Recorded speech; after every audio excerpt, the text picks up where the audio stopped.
नमस्कार दोस्तों, आज के इस वीडियो में आप सभी का स्वागत है। नवरात्रि का व्रत भगवान श्री राम ने भी रखा था। नवरात्रि व्रत है ही इतना मंगलकारी। कहते हैं सच्ची श्रद्धा के साथ रखा गया नवरात्रि का व्रत सभी अमंगलों को हरने वाला है।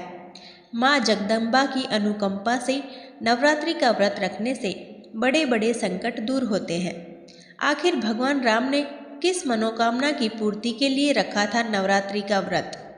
मर्यादा पुरुषोत्तम भगवान श्री राम ने नवरात्रि का व्रत रखा था। उसका बड़ा ही मनोरम वर्णन श्री रामचरितमानस में है।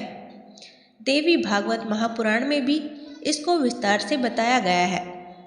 वेद व्यास जी जनमेजय को भगवान राम के नवरात्र के व्रत का कारण बताते हैं। इसी प्रसंग में नवरात्र के व्रत की यह राम कथा उभरती है।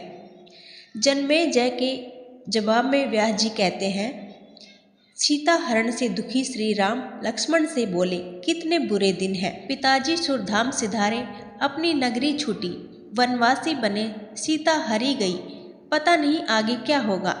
पर इतना तय है कि जानकी के बिना अयोध्या न लौट सकूंगा। लक्ष्मण तुम भी सब कुछ छोड़कर मेरे साथ निकल पड़े। अब इतना कष्ट भोग रहे हो। रावण ने अधिक परेशान किया तो जानकी प्राण दे देगी, पर उसकी बात न मानेगी। जानकी ने प्राण त्यागे तो मैं भी जीवित नहीं रहूंगा।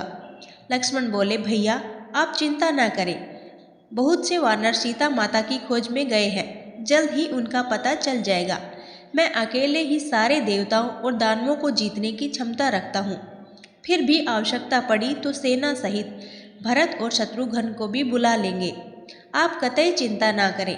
भगवान राम और लक्ष्मण ये सब बातें कर रहे थे कि नारद आकाश से विशाल वीणा बजाते और झूम झूम कर गाते हुए वहीं उधर आए। नारद जी ने रामचंद्र से कहा, राघव तुम साधारण मानवों की तरह इतने दुखी क्यों हो? देवलोक में मुझे पता चला कि रावण ने सीता का हरण किया है। उसने सर्प को माला समझकर अपने गले में डाल लेने वाले किसी व्यक्ति की तरह ये काम किया है। निराश मत हो, उसके वंश का नाश अब निश्चित है। ये कैसे होगा मैं बताता हूँ। इसी अश्विन महीने में नवरात्र व्रत करो। नवरात्र में उपवास, भगवती की पूजा, उनके नाम का जप और हवन हर तरह की सिद्धियाँ देने वाला है। और ब्रह्मा, विष्णु, महेश, इंद्र तक ये व्रत कर चुके हैं। कठिन परिस्थिति पड़ने पर तो यह व्रत जरूर करना चाहिए। विश्वामित्र, भृगु, वशिष्ठ और कश्यप ने भी ये नवरात्र का व्रत किया था। वे सब माँ भगवती की कृपा से अपने ऊपर आई विपत्ति को टालने में सफल रहे। इसलिए आप रावण वध के लिए इस व्रत को जरूर करें। भगवान राम ने कहा, मुनिवर मैं यह नवरात्र व्रत करूँगा, पर पहले ये बताने की कृपा करें जिनका व्रत मैं करूँगा वे कौन देवी हैं, उनका क्या प्रभाव है और वे कहाँ से अवतरित होती हैं। श्री राम के इस सवाल पर नारद जी ने माँ भगवती के बारे में कहा कि उनकी महिमा अनंत है, जिसको कह सकना कठिन है।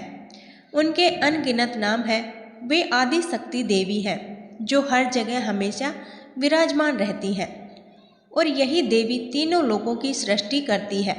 ब्रह्मा जी और वेद इन्हीं से प्रकट हुए हैं। भगवान राम ने कहा, मैं पूरी लगन से आदि शक्ति का ये व्रत करना चाहता हूँ। कृपया व्रत के विधि विधान बताइए। इस पर नारद जी बोले, एक ऊंचा आसन रखकर उस पर भगवती जगदम्बा को स्थापित करके 9 रातों तक उपवास करते हुए विधि विधान से उनकी पूजा करनी होगी।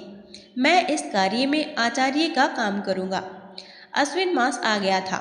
भगवान राम ने मुनिवर नारद जी के कहे अनुसार किष्किंधा पर्वत पर एक ऊंचा आसन बनवाकर भगवती जगदम्बा की मूर्ति रखी। नारद जी के बताए अनुसार उपवास करते हुए भगवान राम के साथ लक्ष्मण भी हवन, पूजा पाठ और जप में लगातार लगे रहे।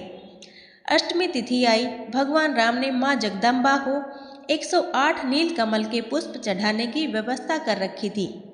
वे एक एक करके पुष्प चढ़ाते जा रहे थे, पर 107 पुष्पों के बाद आखिरी नीलकमल गायब था।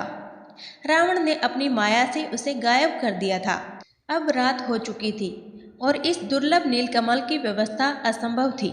ऐसे में कहीं पूजा अधूरी न रह जाए। भगवान श्री राम बड़ी चिंता में पड़ गए, कहीं माँ जगदम्बा रूठ न जाए।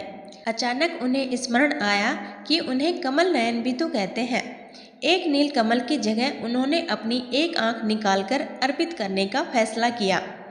भगवान राम ने तत्काल अपने तरकस से एक तीर निकाला और अपनी आंख निकालने ही वाले थे कि उस किष्किंधा पर्वत पर आधी रात में उजाला सा छा गया और माँ भगवती प्रकट हुई। सिंह पर बैठी माँ भगवती ने श्री राम और लक्ष्मण को दर्शन दिए। देवी ने कहा, श्री राम, मैं तुम्हारे व्रत से प्रसन्न हूँ, मन चाहा वर मुझसे मांग लो।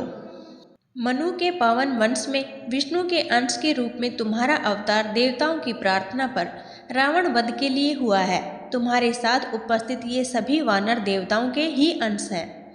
इन सब में मेरी शक्ति भी है। लक्ष्मण शेषनाग का अवतार है, यह मेघनाथ को मार डालेगा। अब इस व्रत को पूरा करने के बाद पापी रावण को मारकर सुखपूर्वक राज्य भोगो। 11,000 वर्षों तक धरती पर तुम्हारा राज्य रहेगा, जिसके बाद तुम अपने परधाम को सिधारोगे। व्यास जी ने कहा। ये कहकर माँ भगवती अंतर्ध्यान हो गई। भगवान राम बहुत ही प्रसन्न हुए।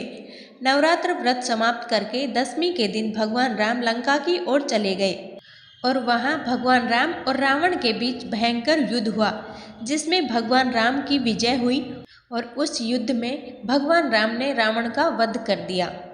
इस दिन विजयादशमी की पूजा भी की जाती है। तो दोस्तों, आपको ये कथा कैसी लगी?